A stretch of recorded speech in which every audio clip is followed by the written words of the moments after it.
Hey guys, this is Miss Chang coming at you with session 7 fingerprinting. So, for our seniors, this is our last activity in forensics together. I'm going to miss you guys so much. It was so fun having you guys. And I know this is a weird time to be in school, but we finish off with a really cool lesson on fingerprinting. So, if we were in class, we would be using inks to roll our fingerprints. We would be dusting for prints with black as well as fluorescent fingerprint materials, as well as using iodine to expose our fingerprints. Um, but unfortunately, we can't do that because of COVID. But this activity, I tried to make it as straightforward as possible. There's only one assignment to turn in this week, and it's what we see here on the screen right now. It's a Google form. So I made a form with about 20 questions that are all based on the notes. So today's video is just me reading the notes. However, I do add and massage in a little more information than just what's written in the notes. So I do prefer that you actually listen to my explanation so that you understand step by step what I mean by this. So with the forms, as you may see, that we do want you to know the different types of classes and subclasses, as well as the minutia in the fingerprints. And I'll go over what all that means. That means you actually have to pay attention because this is going to be graded as a formative assignment. So there's 20 questions, but I'm going to grade it just out of 10 points. Um, of course, it's open note. You can edit it before you submit it on the 24th, so Sunday at 11:59, and that will go into your grades for everyone. Seniors, this is your last grade, so we're going to go ahead and get started. All right, so um, fingerprints. There's two types of fingerprints that we care about in forensics. So the first one are recording prints. So the type of prints that you take to document someone's fingerprints and used as a reference. So this is ideal if you have people that are arrested and you want their fingerprint record to compare to evidence. And then sometimes you don't have to be a criminal, that if you are getting hired to a job that might be top secret or involved with sensitive populations, you will get fingerprinted. So for example, as a teacher, I got fingerprinted before I could be hired by Montgomery County MCPS. So the old way of doing it is rolling inked prints. So you would get an ink pad and roll your fingerprints across it, and then you would press your fingers on a fingerprint ID card. However, that is the old method of doing fingerprints. Nowadays, we have a electronic scanner to record your prints, just like your phone, your iPhone would with Touch ID. And then your fingerprints are then going to be associated with a primary identification number. So the second type of prints that we're looking at are developed prints, where we find and reveal prints that are found at the crime scene. So you can use powders. So powders is what most of us know, where you can use black, white, fluorescent colored powders, and it sticks to the residue left over from you touching something. And then sometimes it's not the best method to use for fingerprinting. So we also have other methods, or chemical methods, including the hydrogen, iodine, silver nitrate, and cyanoacrylate. We'll go into that later in this presentation. All right, so fundamental principles of fingerprinting. So this is just a little background, general information about fingerprints. Why do we have them? How do they form? So fingerprints is an individual characteristic. So what that means is that this is individual evidence and it leads to just one person. So fingerprints are formed during fetal development and are influenced by a combination of genetic and environmental factors, such as the amniotic fluid in a mother's womb. What that means is that no one else on earth has the same fingerprints as you, even if you're an identical twin. So there's two factors with developing fingerprints. So the first part is genetic. So your genes do influence your fingerprints, and it influences things as the types of classes, such as if you have a whorl or an arc and so on, and different races have more of different classes of fingerprints. However, when it comes down to the nitty and gritty, the little details in the ridges, what we call minutia, that is also influenced by the environmental factors. So what happens in your mother's womb while you're developing, that could actually change your fingerprints. So things like what substances are found in the amniotic fluid, as well as where your fingertips touch within the womb. So if you're touching your own body, or if you're touching the walls of your mother's womb, that actually influences and changes it. And then you cannot be in the exact same spot in the womb with your brother at the same time the whole time, or your sister. So because you can't be, both of you guys can't be there at the same place, that's going to be a little different. It's going to influence your fingerprints a little differently. So once you're born, you have your fingerprints and they remain unchanged during your lifetime. So if you were to injure your fingers and then your skin will go back, you will get the exact same fingerprints back. So fingerprints have general characteristics called ridge patterns, ridge characteristics that permit it to be systemically classified. So just like in our DNA unit, where we looked at distinct parts of DNA sequences, and then as we compared more loci within our genome with each distinct genotype, we kept on narrowing down the possibility of potential matches, all the way so it could be 1 in a trillion and so on. So that's how we do it with fingerprinting too. So a lot of people have the same characteristics, but the exact same characteristics and the exact same layout, as you keep on comparing all the details, it keeps on getting narrowed down until it can only match one person. So, history of fingerprinting. First off, fingerprints were used as identification in China in 300 BC. So right here we have a stamp right there where it was made out of clay and someone's fingerprint was there. So that is the earliest recording of fingerprints. So Alphonse Bertillon, 1879. So we've talked about this at the beginning of the year about history of forensics. And then before fingerprinting, we used anthropometry as used as a primary form of biometric identification in the US before fingerprinting. That's where we use the body measurements, such as your height, as well as your shoe size, the arm span, the width of your head, and the shape of your face. So those are some basic biometrics that we can record. However, that is class evidence because some other people can share the same height or shoe size as you, and then two people can look very, very similar, and then it will be hard to distinguish between two different individuals. Also, what if you and your identical twin, you're the good doppelganger, he's the bad one, and then he does a crime?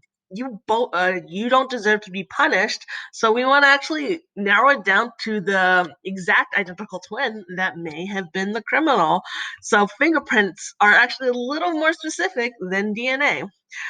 So the father of fingerprinting, forensics fingerprinting, is Sir Francis Galton. In 1892, he published the first text on fingerprinting called Fingerprints, and it established that prints are unique and persistent. So that means that they do not change and that they only can be narrowed down to one. You can narrow it down to one person. Oops. So let me fix this right here. So we have a few more points before we move on about fingerprints. So the first case solved by fingerprinting is by a Detective Alvarez in 1892. So the first homicide ever solved in the world was in Buenos Aires, Argentina. And then I actually have a picture of the fingerprint cards from this first case. And then so Eduardo Alvarez was reading about fingerprinting technology that was developing, and then he actually used it to solve a crime. So there was a situation where a woman said that someone came in and murdered her children, and then there was bloody fingerprints on the doorknob. At that time, no one was using fingerprints. However, he was able to lift the prints that were on the doorknob and compare it to people. So they even actually, so they arrested the perpetrator, not the perpetrator, the person that the woman, the mother, accused of killing her child, and they actually, so they actually interrogated him and also tortured him to get him to confess. However, whenever they compared the prints at the crime scene with the suspect that was arrested, it was not a match. And they actually found out that the fingerprints matched with the mother. And then whenever Detective Alvarez confronted the mother with the fingerprint evidence, she actually confessed to committing the crime.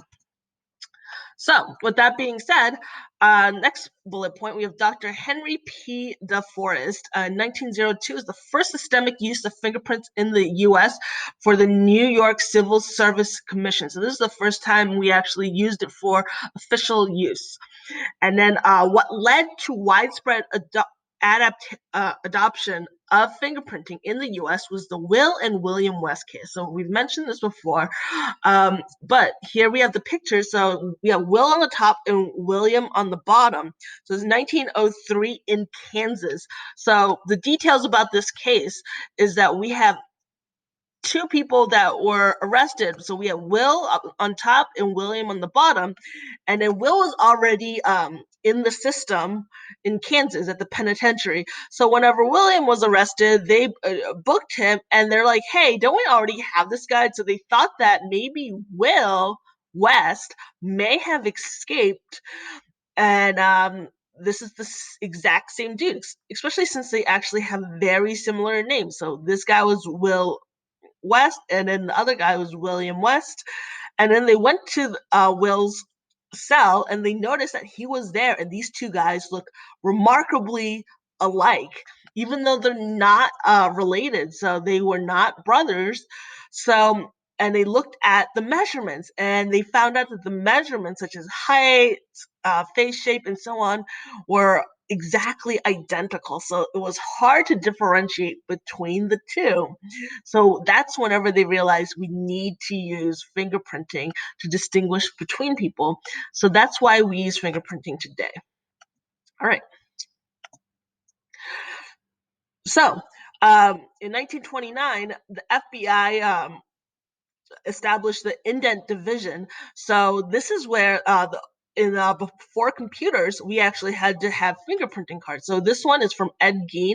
Ed Gein is a famous serial killer, and then they would take a rolled print from each digit on your hand. So you have 10 digits, so all 10 of your digits were rolled onto the card, and then you also had the full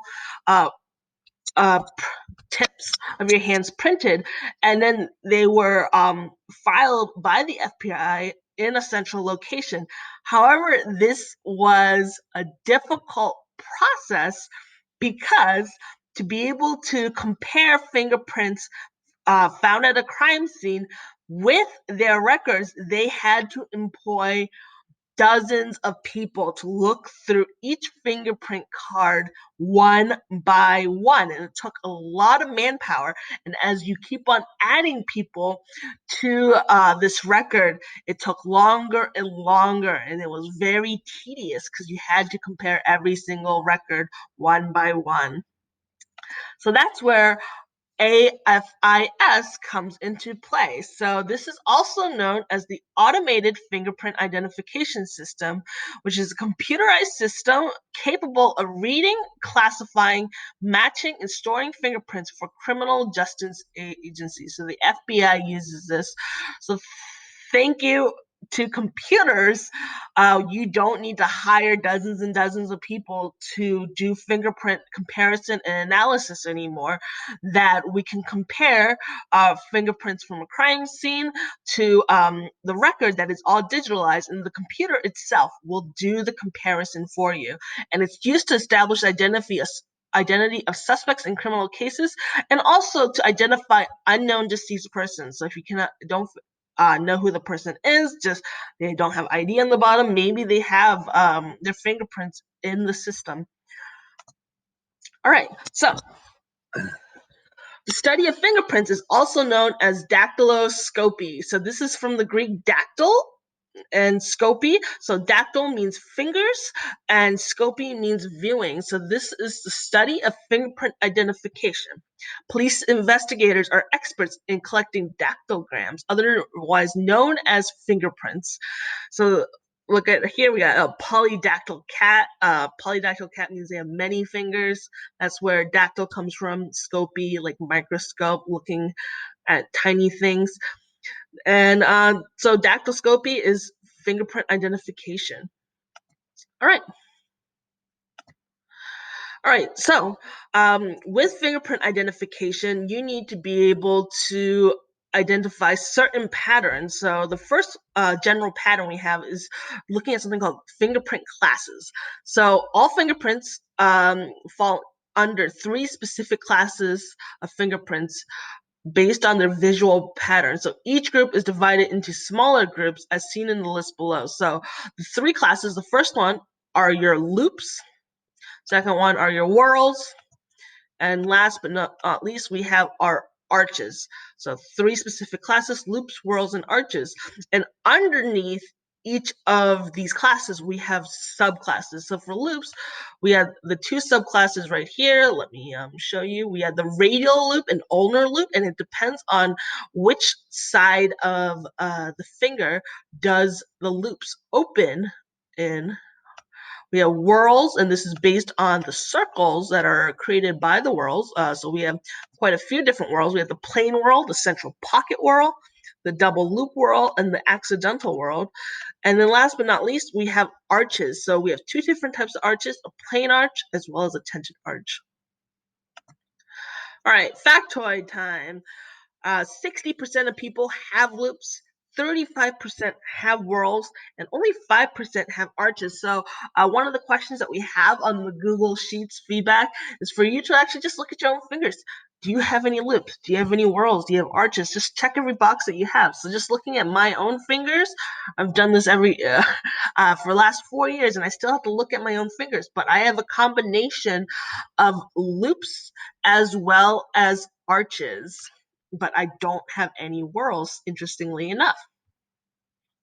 All right, so let's analyze our arches. So arches are fiction ridges that enter on one side of the finger. So let me go ahead. I'm going to highlight it for you using a red marker. Let's change it right here. So it starts on one side of the finger, and you just follow the ridge until it exits onto the other side. And it's going to rise up in the middle. So these type of fingerprints do not have lines, deltas, or cores. So a core is where you have like a little center and you have complete circuits. You should not be able to see any of that. Deltas are little triangle motifs. I'll show you that in a second. And lines, I've not actually established what lines are, but whatever. All right, so there are 2 main types of arches, as mentioned before. The tented arch has vertical ridges in the middle that terminate into a spike. So you see here, this little bit right here, dead end. So you see a spike. So it looks like a camping tent, so a little Boy Scout tent going on right here. That is your tented arc. However, your plain arc just looks like a rolling hill. There's no spike through the middle. Plain arches. So that's the difference between your plain arch and tented arc.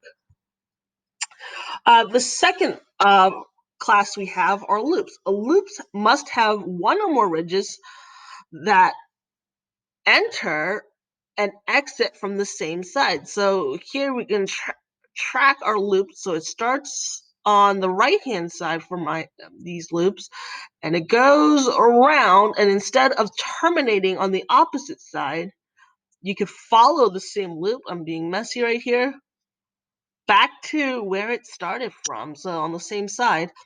And then all loops must have one delta. So as mentioned before, this little triangle motif, that is our delta. Let me redo that so it's a little neater. Let's undo.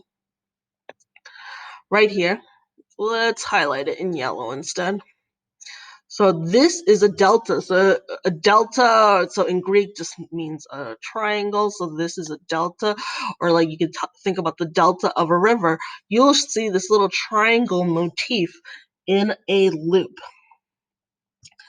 So there are two types of loops, and that depends on what side it opens. So when you look at your hand, you have to recognize where is your ulna and where is your radius, because the two types of loops are ulnar loops as well as radial loops. So this is whenever you're looking at a hand with the palm up. So whenever the palm is up, pinky's towards the left, thumb is towards the right. If you see that the loop starts and then twirls back around to our pinky side, so to the left right here, that is an ulnar loop. So it's going to open towards the pinky, our little finger. And remember, your ulna is closest to your pinky side. So still looking at the same right hand facing up. So you're looking at your hand and you see that the loop, instead of starting and stopping on the ulnar side, you see that it starts and stops towards the right hand side, which is pointing towards our thumb. This is called a radial loop. So this will be different if we're not looking directly at the hand, if we're looking at the print. So it depends on which direction the print that we're looking at is. And then we'll explain that more whenever we start practicing. So whorls. The whorls are a little more complicated. There are 4 different types of whorls.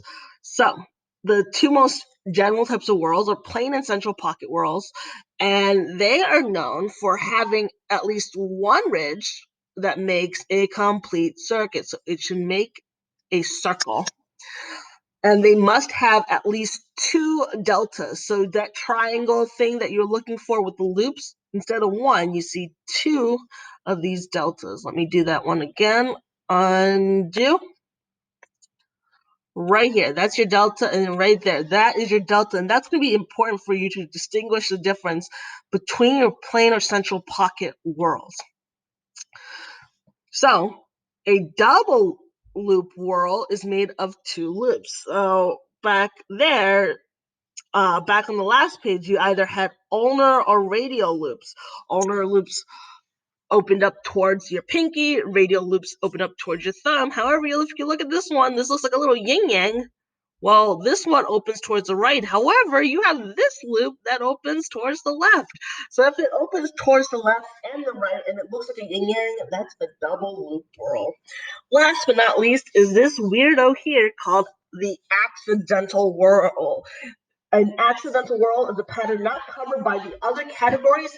If the print has more than 2 deltas, it's most likely accidental. So this guy is totally weird here. It looks like you might have a loop going on here, but actually it's not really a loop, because you have this delta, you have this delta, you have this delta, and to be honest, it might not even create, it might be just a circle. So just because of how odd looking this one is, this is what we call our accidental whorls. And then on this page, we're trying to differentiate between plane and central pocket whorls. So what you want to do is that you want to draw a line between the 2 deltas in your plane and central pocket whorls. So this is wherever your ridges make a complete circuit. So I'm going to go ahead and get a highlighter, and I'm going to highlight where our whorls, our deltas are. And then from our, let me undo that.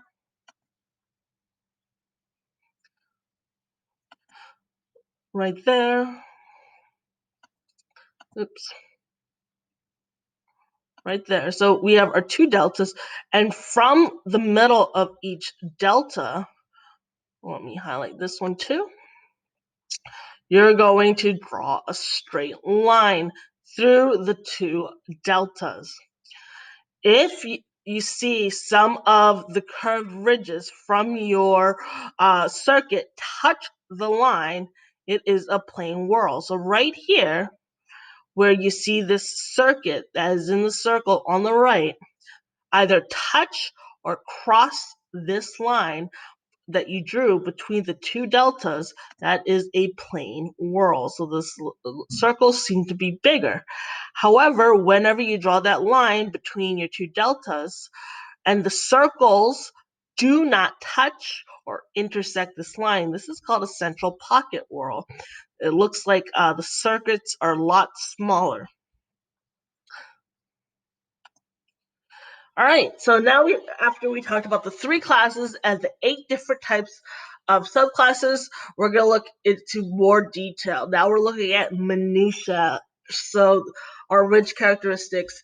A minutia describes characteristics of ridge patterns. So when you look really closely at the ridges, they do some odd things. You're not just going to get perfect little lines. They end, they split in half, there's little short ridges, there's dots, and so on. And then so we're looking for these 12 different types of minutia patterns within your ridge. So the first one that we have right here is the ridge ending. So whenever you see a fingerprint ridge just end, that is literally a ridge ending. Number 2 is a bifurcation. So a bifurcation is whenever a single ridge splits into 2 separate ridges.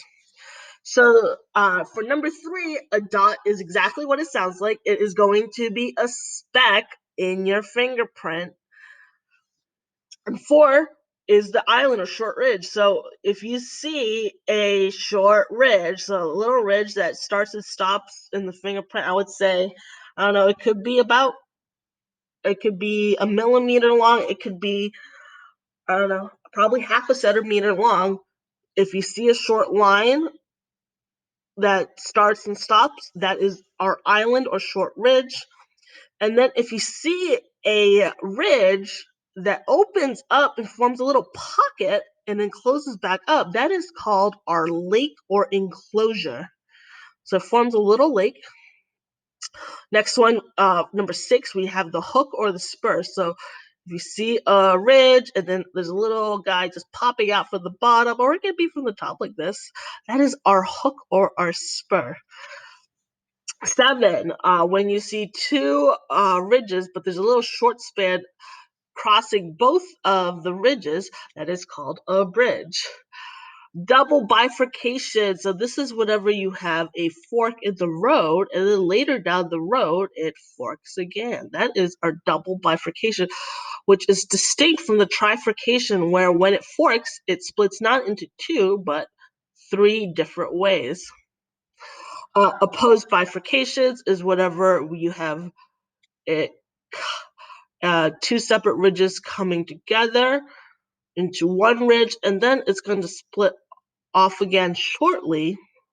Whereas a ridge crossing is where you see like pretty much an X, and then so it doesn't stay on the track very long, but these 2 ridges intersect each other. And last but not least, we have the opposed bifurcation / ridge ending, and this is just the opposite of bifurcation.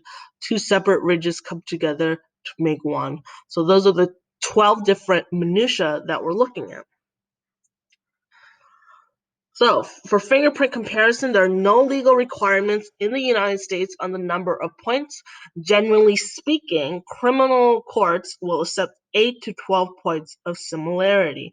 So when you have a fingerprint, you want to identify at least 8 to 12 points of similarity. So the fingerprint that you see below, where we have our scanned fingerprint, we want to identify at least 8 to 12 different details in it. So right here we have a little spur. Let me highlight each one. Highlighter. Let's do yellow. So spur right here. Right here is a delta. A scar does count. So unique identifying features like a scar. So if you actually cut your finger, that is considered a detail. And then we have a core, which is the center of our loop. A little island, which is this little short segment here. short segment. And then we also have a dot, a bridge, a bifurcation right here, as well as a double bifurcation right there. And last but not least, a ridge ending right there. So 1, 2, 3, 4, 5, 6, 7, 8, 9, 10. This picture has 10. That's enough to bring to your court. Oh, you don't need that one. So for our exit card today, you're going to have to identify the different types of fingerprints. So I'm just going to show you some practice, how to do it. I definitely want to show you how to distinguish your loops, your ulnar loops and your radial loops. So for this example, we're going to assume this is fingerprints created by, I'm going to say the right hand. So let me undo that writing. So this is a right hand,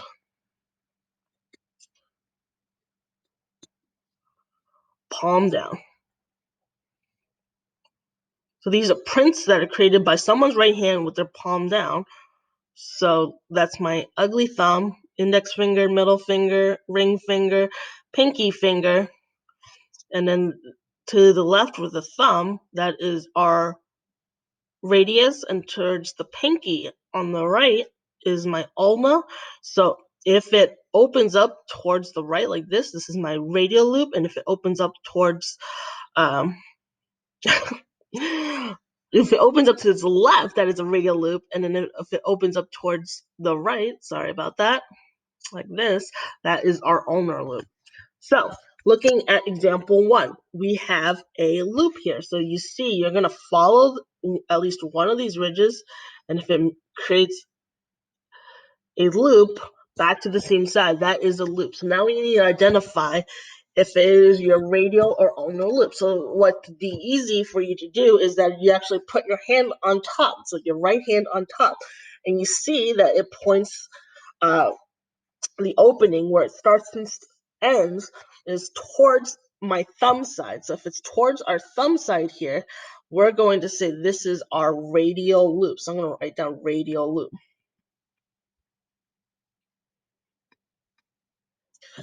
All right, that should be easy enough. Second one down here, it looks like we have another loop here. So it starts and stops onto the right hand side. So this time, once again, put your finger here. Maybe this is your ring finger. Put your ring finger there. So if it starts on the right of my ring finger while I look at my right hand, that's going to be, my pinky is towards the right, that my pinky side is towards the ulnar. This is actually an ulnar loop. So the one where it opens up on the left is radial. That means if it opens up on the right and we're looking at the same hand, this is going to be the ulnar loop. All right. Number 4, now we see our ridges. We don't see any loops that start and stop on the same side. And then we don't see complete circuits, but we do see ridges that start on the left, come up in the middle, and go back towards the right. And then, so this is our arc. However, we have 2 different types of arches. So you look at your notes, we have plain arches, and we also have tented arches. Tented arches have a spike. This guy does not have a spike. So since it doesn't have a spike, this is probably the plain arch. All right, let's look at the one on right here, that number 7. Let me go ahead and erase this writing up here. So we are still looking at someone's right hand. So this time, once again, we don't have a loop where it starts and stops at the same end, but we have arch where it starts on the left, pinches up in the middle, and goes in the right. And then this time we do see a vertical spike coming up there. So since I have a vertical spike, this is my tented arc. All right, down here, number 5. So number 5 is kind of interesting here. So it looks like it could possibly be a loop, but it could possibly be a whorl. And then the way to differentiate it is right here where you see here we go, these deltas. If you have two deltas, it's no longer a loop. So see here, we have only one delta. See right here, we only have one delta. Well, this guy has two deltas. Since there's two deltas, it's not a loop. It has to be a whorl. So what type of whorl is it? So yeah, first you want to rule out either plain or central pocket whorl by seeing if you have a complete circuit, and we do. So this is a complete circuit.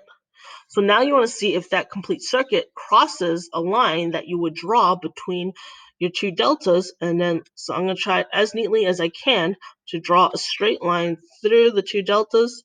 Oh my gosh, that is so ugly. Let's use my line function. Here we go. So starting right here to here, and it looks like this black line that I just drew. I can't do this. From here to here. Nope, still not neat enough. It's very hard teaching online, okay? Right here, there we go. Because my straight line between the middle of each delta is not perfect, but that complete circuit does intersect that line, that this is not a central pocket whorl, but this is our plane whorl. And then last but not least, we have this guy right here, number 8. We're going to look at the motifs. I see one delta right here. I don't see a second delta, so it's not a whorl, not an accidental whorl. But I do see this loop action going on here. So since I have that loop, I already had loops before. So if you already figured out what your ulnar and radial loop is, and this is the same hand, see what it looks like. And it looks more like number 2, where it starts and ends towards the pinky, if this is your right hand. So since this is towards my pinky, the pinky side of your forearm bones is an ulna. This is my ulnar loop. All right, so that's all there is to this lesson. Go ahead and do your forms. You're going to be identifying the different types of classes of fingerprints, and you're also going to be identifying the minutia. So the minutia is what we did right here. You're going to try to find out what 4 minutia are. It could be a little tricky, but once again, you can edit your form. This is going to be our Google form for this week. Only one assignment, graded for formative. Thank you so much for listening, and have